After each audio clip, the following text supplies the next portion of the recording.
I represent Abia South in this hallowed chamber. Mr. President, I need to thank you first by ensuring and making sure that you worked with us to put security topmost today, and that we're going to do everything that we can, each and every one of us, to discuss this problem. When I was coming, Mr. President, this morning, I saw the newspaper headline of this day. Mr. President, Commander-in-Chief, expresses shock at the level of violent crime. In other words, Mr. President was expressing surprise. But in accordance to our rule 5313, I will not go into that, but I will only say, Mr. President, in pidgin English, this surprise surprised me. Minority Leader, there should be no surprises, just go straight to the vote.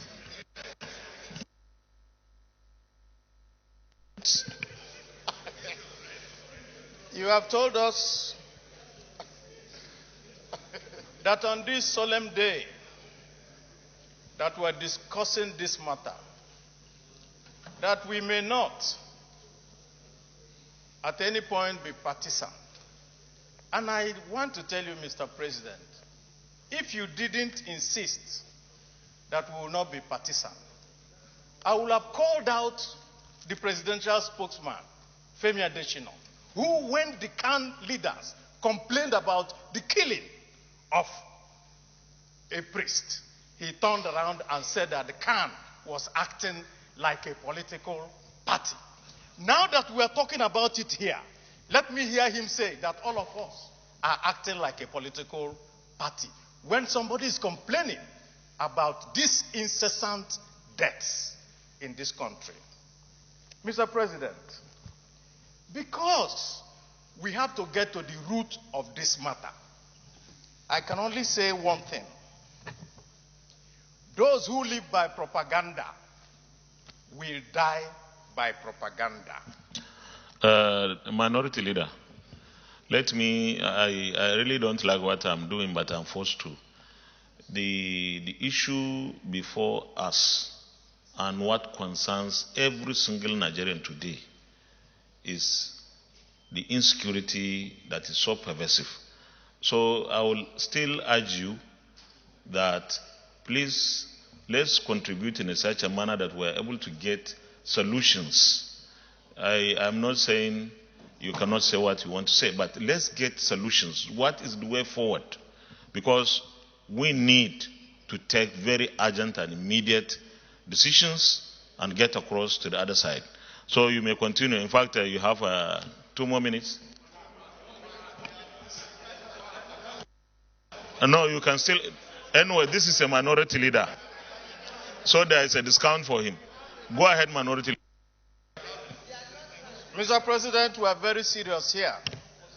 This is a matter of life and death. And I was building up to something. And I will say what I was building up to very simply. Boko Haram has been defeated. Nigeria is now safer. Everything was being done to make sure that the hard work that was supposed to be done in securing Nigeria was not done because certain people did not do their work and preferred to cover the eyes of Nigerians with propaganda. That's why I said that at the beginning. But let me go on, Mr. President, to say this. All the time that we wasted in Nigeria trying to find all these excuses for non-performance has now come to stare us in the face. Reality is no respecter of persons. And it is the reality that we are facing now. Senator Sani Musa shouting every day that his people were being killed in Niger. We just took one from Jos, a student who was murdered by a Boko Haram person in full view of everybody with a pistol. And the Boko Haram person was somebody that was more, almost, he's not up to 9 years or 10 years old. And we are told that they have been defeated. Now, to go to the fact of what do we do? Mr. President, we have heard from the newspapers today where you have said and suggested, and they are quoting you to say, oh, well, we are going to call the IG, we are going to talk about the community policing, we are going on that way. Mr. President, Nigeria did not elect the IG. We did not elect the chief of staff. We did not elect the joint chiefs. We did not elect the national security advisor. We elected the government of APC in 2015 and re-elected them in 2019. The reason why we re-elected them was that they continued to tell us that because they had the key to security, and the whole Nigeria voted them in 2015, and I agree with that. And I'm saying, Mr. President, when you want to deal with a matter, you go to the head. So we will go to the government and ask this government to resign because they can no longer do anything in this country. Mr. Minority Leader, I know.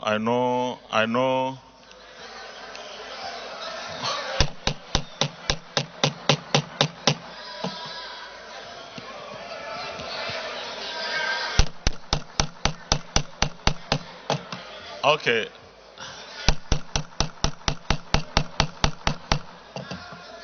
Please, Minority Leader, let me remind you once again that Nigerians voted for APC in 2015, and because they saw improvement in their lives, they voted APC again in 2019. I don't want us to be partisan, and I will advise against hate speech in this chamber.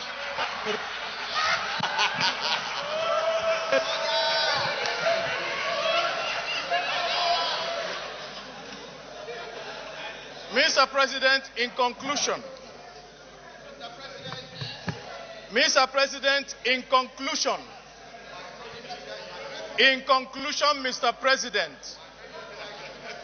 Mr. President, I need your attention. Mr. President, in conclusion, yes, Nigerians voted a government into power.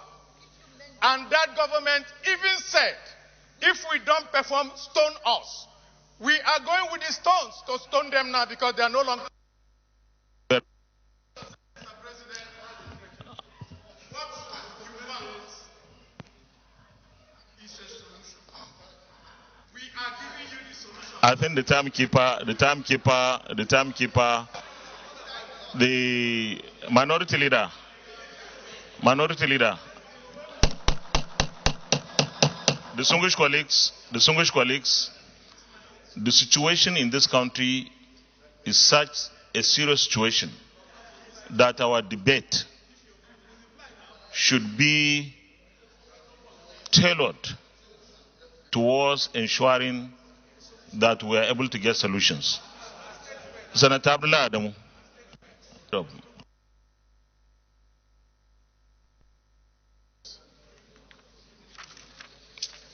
I am Senator Abdullah Adamu, and I represent Nasarawa West in the Senate of the Republic. I want to identify myself in body and in spirit with the motion in debate. There is no doubting the fact, Mr. President, that we do face security challenges in the country. Anybody who says otherwise is only pretending. But the fact that we have security challenges and the fact that we are in a democratic dispensation and the fact that in the National Assembly, on the floor of this hallowed chambers, we enjoy some immunity. If, Mr. President, we do not approach this debate, if we do not approach this debate with the level of responsibility that it demands, we shall be doing more harm than good to this issue of national security. If we are all to stand up here and talk about campaign pronouncements, manifestos presented by different parties, those accepted and those rejected, like those on the other side of the aisle, we would not have time to discuss what we're here to discuss. The opening salvo by the minority leader, where he crash land by saying he is going, they on that side of the aisle are going with stones. Stone, in the spirit in which he made that contribution, is a weapon. We do not want to sit here as elder statesmen and add more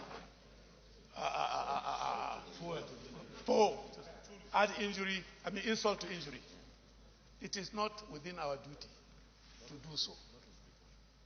And I would have wished the Senate President not only telling the minority leader that he's used his time allotted for this discussion, but he should have called him to withdraw those statements that he made.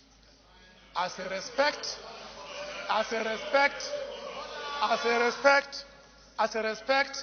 and recognition, and that he is a man of honor to stand by the oath of office he took. Yes, we can criticize government. Even somebody within the ruling party can criticize government. Why there is necessity for doing so? We are mature enough to know that and to accept that. But when people become negative and extraordinarily partisan and say we should not be partisan in our discussion, after throwing his salvos, he said you should throw none at them. I do appreciate, Mr. President. I believe very strongly that we do have security challenges. I do believe, and I do know, no amount of talking there will stop me from talking. I do know that this Senate has had occasions to summon a security retreat. I have no objection whatsoever that the intention of this motion to get us to discuss in full the implication of what we're in and how best we get out of it so that we can, at the end of the day, make submissions to the executive to take necessary actions for this. But for us to sit and talk as if nothing is happening, as if government is doing nothing, does not help the situation we're in. I believe that if government agencies have not been able to get us to the promised land, we should try to go into the nitty-gritties of what is their problem. How do we help to resolve those problems as Parliament, instead of just outright condemnation and seeing nothing good and wanting to throw a baby with the dirty water. I believe that the debate is well-founded, the motion is well-founded, I support it, and I do want to appeal to our very dear colleagues that we restrict ourselves to what will help the nation and not what will divide the nation. Thank you very much. Say this, and it's an appeal. This is the Senate of the Federal Republic of Nigeria. People are losing their lives. Nobody is happy. No matter what, we are going to debate this motion. Because it's our responsibility. We owe Nigerians to discuss this, debate it, come up with the solutions. So please, distinguished colleagues, we may have different platforms, but we should remember that what we're discussing is Nigeria.